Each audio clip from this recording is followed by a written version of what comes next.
He had a handshake that lasted exactly 1 second too long. That was the first thing I noticed about Derek Holloway. Not the way he looked at my daughter like she was furniture he'd already paid for. Not the way he interrupted her mid-sentence at dinner and then smiled at me like we were sharing a joke.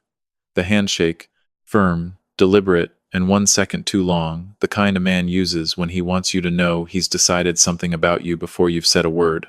My daughter Claire had been with him for 2 years before she brought him home. She was 31. I was 64 and recently retired from 22 years with the federal government, specifically the Bureau of Alcohol, Tobacco, Firearms, and Explosives. Crisis negotiator. Hostage situations, armed standoffs, domestic barricades. I had talked men with guns out of rooms they decided to die in. I had been in rooms where the air itself felt dangerous. I had learned, in the way you only learn through repetition and near misses, how to read a person in the first 30 seconds of contact. Derek Holloway took me about 15, but Claire loved him, and Claire was not a foolish woman. She had her mother's instincts and her mother's stubbornness, and I had learned a long time ago that the fastest way to push your daughter toward a man is to tell her you don't trust him before she's had a chance to see it herself. So I kept my mouth shut. I watched. I was polite at Christmas and at birthday dinners, and I let him sit at the head of the table at Thanksgiving because Claire asked me to, and because I could see in her eyes that it mattered to her. He called me the old-timer behind my back. Claire told me herself, embarrassed, a year into their marriage. Said he'd said it to one of his friends on the phone while she was in the next room. The old-timer with his garage full of junk and his stories nobody asks for. She apologized for him, said he was under stress at work. I told her it was fine. I told her people say things. I told her it didn't bother me. That part was true. I had been called worse by men who were much more dangerous than Derek Holloway. What bothered me was the way Claire got quiet when he was in the room. She used to fill every room she walked into. Her mother always said Claire was the kind of person who made a place feel warmer just by arriving. Somewhere in the first year of that marriage, that stopped. I noticed it the way you notice the temperature drop before a storm gradually, and then all at once. I noticed other things too. The way she started calling to cancel plans, and her voice had a quality to it, slightly too careful, like she was choosing each word before she let it out. The way she stopped mentioning things he'd said or done, not because there was nothing to mention, but because she'd learned not to. The way she laughed at things that weren't funny when he was nearby and went silent when he left the room, like she was saving her real self for later. I had a protocol with her. We'd set it up when she went away to college and never officially retired it. If she was ever somewhere she didn't feel safe, she'd text me 3 words. How's the dog? We didn't own a dog. We'd never owned a dog. It was just a phrase that didn't sound like anything if someone else saw it. Something a daughter might text her father on any ordinary evening. She never used it. 2 years of marriage, and she never used it. And sometimes I told myself that meant things were fine. Sometimes late at night I knew it meant something else entirely. It was a Wednesday in March. Not a special day. Not an anniversary or a holiday, or a night I'd had any particular reason to stay awake. I was in the living room at 11:15, not sleeping the way I hadn't been sleeping for most of that winter, reading something I don't remember reading, when my phone lit up on the arm of the chair beside me. How's the dog? I was standing before I finished reading it. I called her back immediately. It rang 4 times, and I felt each one of those rings in the center of my chest. She picked up on the 5th. She didn't say hello. She said, very quietly, in the voice she used when she was small and had woken up from a nightmare. Daddy, I said, I'm already moving. Are you hurt? She said, He's been drinking since this afternoon. I tried to leave, and then I heard something in the background. A voice, Derek's voice, getting louder, and she said quickly, I'm in the bathroom. I locked the door. He's outside it. I said, stay in that bathroom. Brace the door if you can. I'm calling 911 on the other line, and I am on my way. She said, Daddy, please hurry. I said, 8 minutes. Their house was 9.3 miles from mine. I made it in 8 minutes and 40 seconds. I know because I checked the clock when I left and checked it again when I turned onto their street. I am not a man who drives recklessly. I am a man who was once trained to move with controlled urgency, under conditions where other people lost the ability to think clearly. There is a difference between panic and purpose, and I had practiced that difference for 22 years. I called 911 from the car. I told the dispatcher my name, my daughter's address, and the situation in 3 sentences. Female inside, domestic disturbance, suspect intoxicated, she is barricaded in the bathroom. I gave my name again and told them I was a retired federal agent and I would be on scene before the officers arrived. The dispatcher told me to wait outside. I told her I understood and thanked her and kept driving. The lights were on in the front room. I could see them from the street, that particular orange light through curtains that means a television is on somewhere inside. I pulled into the driveway without the headlights on the last half block. Old habit. I got out of the car and stood still for 4 seconds. I could hear him from the front step. Not the words, just the cadence, that particular rhythm of a man who has been drinking steadily and is not yet loud but is building to it, the way a kettle sounds before it starts to whistle. I had heard that cadence in 100 different houses, in 100 different situations, and I had learned that the worst moment in those situations is not when the voice is loudest. It's the moment just before. I didn't knock. I had a key. Claire gave it to me 3 years ago when they first moved in, for emergencies, and I had kept it on my keychain every single day since then without ever using it. I had thought about it sometimes, whether carrying it was reasonable, or whether it was a father being paranoid. I thought about that in the moment it took me to turn it in the lock. The door swung open. He was standing in the hallway outside the bathroom. Still dressed from work, pressed shirt, loosened tie, the kind of outfit a man wears when he wants to look like he has his life together. There was a glass on the floor near the baseboard that he must have set down or dropped, and there was a long, thin crack running up the drywall beside the bathroom door, new enough that I could see white powder still settled at the base of it. He turned around when he heard me come in. He looked surprised for about 1 second. And then the surprise shifted into something else, that particular expression a man gets when he thinks he knows exactly how a situation is going to go and wants you to know that he knows. "The old-timer," he said, not to me. More like confirming it to himself. She actually called the old-timer. I didn't say anything. I was looking at the bathroom door. "She's fine," he said, and picked up the glass from the floor with the careful precision of a man pretending he's sober. "Little misunderstanding. You didn't need to come all the way out here, Walter." He always called me Walter. Never asked if that was what I wanted. Just decided. "Claire," I said, loud enough for her to hear through the door. "I'm here. Officers are 4 minutes out. You stay where you are. Officers." He said the word like it was funny. Like I'd said something that revealed something about me. "Seriously? You called the cops on a married couple having an argument?" "She's my wife." "I can see the wall," I said. He looked at the crack in the drywall. Something moved across his face that he got control of quickly. I punched the wall. I didn't touch her. "Okay," I said. "Okay?" He set the glass down on the hallway table. "So we're good here. You can go home. I appreciate you checking in. I really do. But I'm going to stay until the officers arrive," I said. "That's all. I'm not here to make a scene. I'm not here to start anything. I'm going to stand here and wait."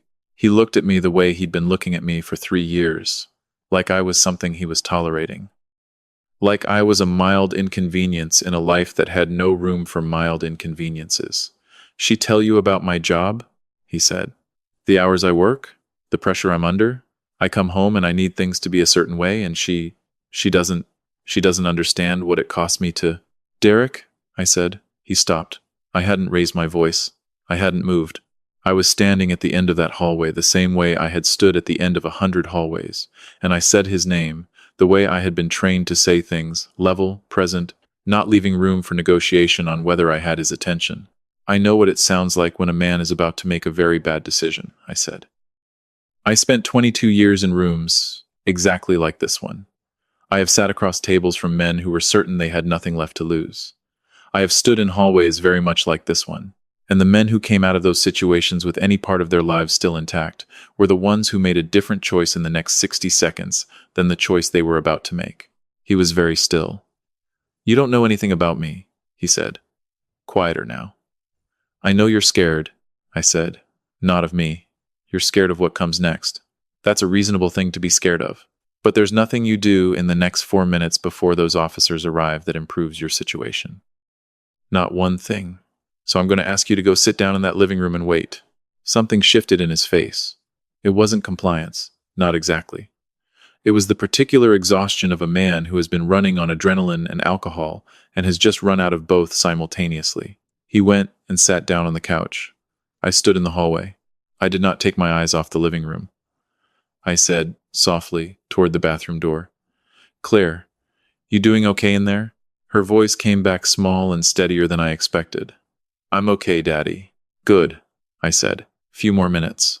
The officers arrived at 8 minutes and 20 seconds after I'd called. 2 units. I met them at the door with my hands visible and identified myself by name and former agency and case number from the 911 call.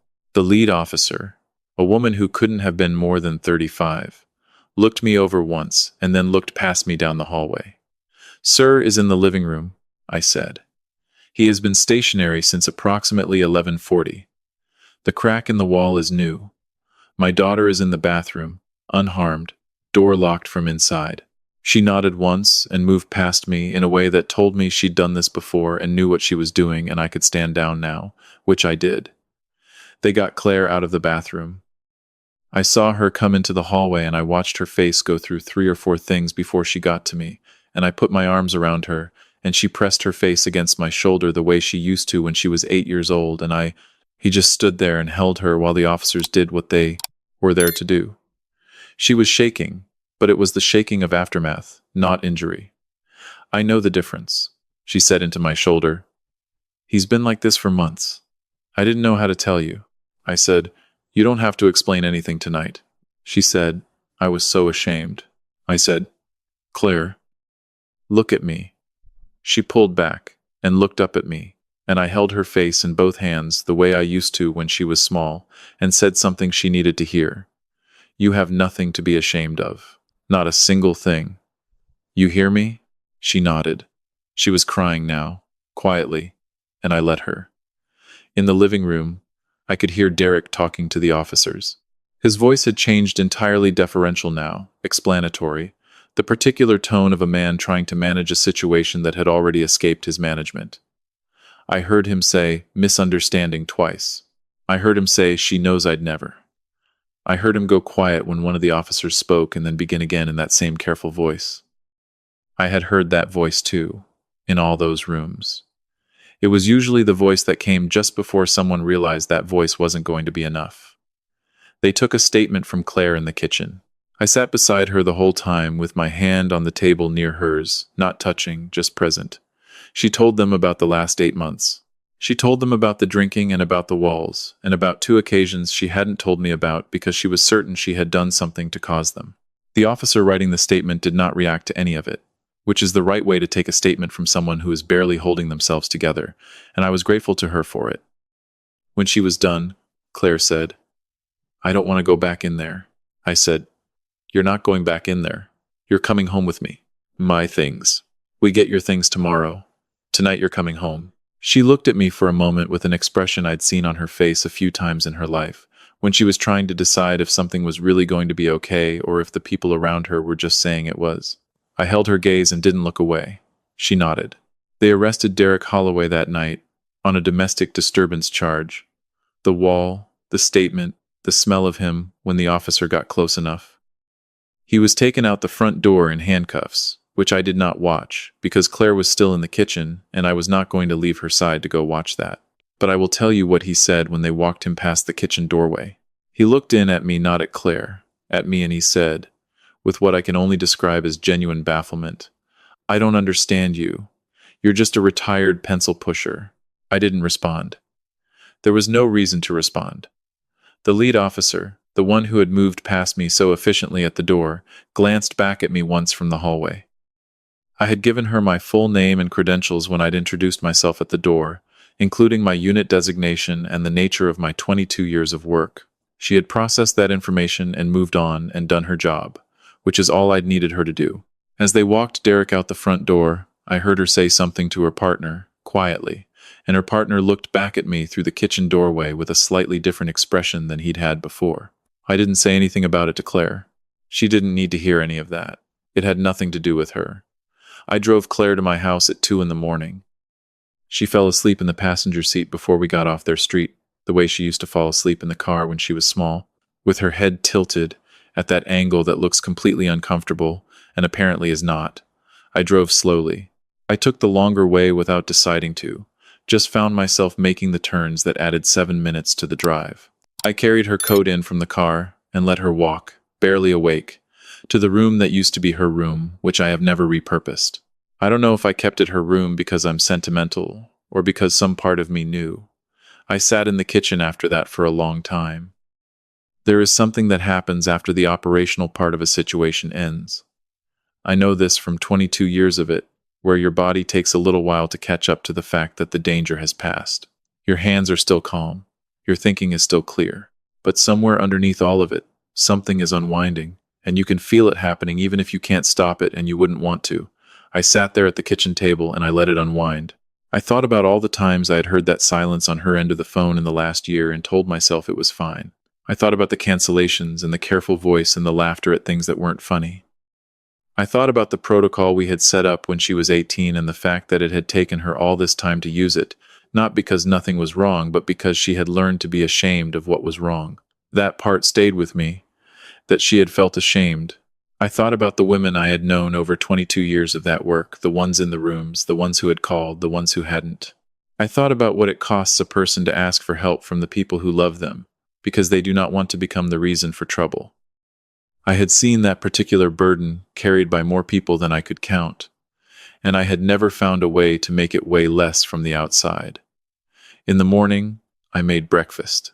Eggs, toast, the coffee strong the way Claire has liked it since she was too young to drink coffee, which did not stop her. I heard her come down the stairs at 9:15, wearing the sweatshirt she'd left in her closet from what looked like college, and I didn't say anything for a few minutes, just handed her the coffee and let her sit. She looked out the window. She had that look people get the morning after something changes, not sad, exactly, and not okay, just recalibrated. She said, "I keep thinking about the things I made excuses for."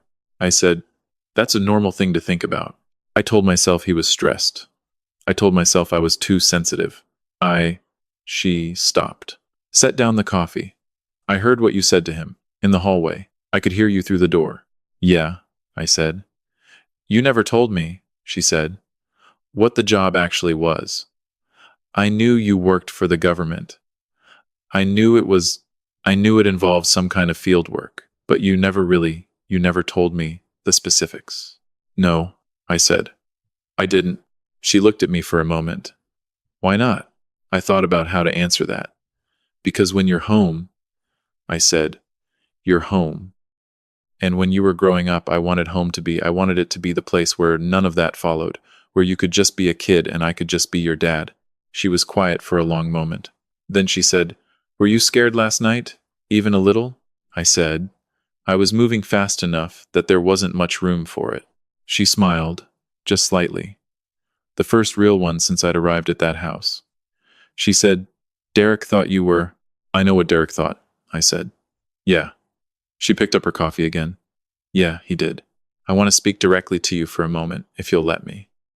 If you are sitting somewhere right now, and you recognize something in this story, not the specific details, but the shape of it, the excuses you made, the quieter version of yourself that developed slowly, and you almost didn't notice, the way you stopped mentioning things, the protocol you never used because you didn't want to be the reason for trouble, I want you to hear this the same way I said it to my daughter at the kitchen table at 11:45 at night with her face in my hands. You have nothing to be ashamed of. I know that not everyone has a person who shows up. I know that for every Claire in a story like this, there are 10 women sitting in a bathroom at midnight who dial and hang up and dial again and finally put the phone down because they cannot find a version of asking for help that doesn't feel like a burden. I have been in enough rooms to know what that looks like, and I have never found a way to say from the outside that it gets easier to ask, because I don't know that it does. What I know is that the night Claire used that code, she did not text me because she was certain it would be fine. She texted me because she had finally decided she was worth the trouble of asking. That is the whole of it, right there. The question I will leave you with tonight is this: the protocol we carry, the signal we've agreed on with the people who love us, the version of, how's the dog that lives in your own life? Is it something you believe you're allowed to use? I'd like to know what you think. Sometimes the most powerful thing a parent can do isn't rescue their child from danger, it's make sure they know, deep down, that they are worth rescuing. Walter didn't just drive 9 miles that night. He drove 20 years of quiet presence, of a key kept on a keychain just in case, of a code phrase that said, "I see you, and I will come." If you love someone, tell them the protocol is always open. That they are never the burden, that you will come. A small note for you. This story was created and fictionalized by AI, crafted to bring you a moment of meaningful entertainment while leaving behind something worth carrying, a reminder that asking for help is not weakness, it's trust, and trust is the whole point.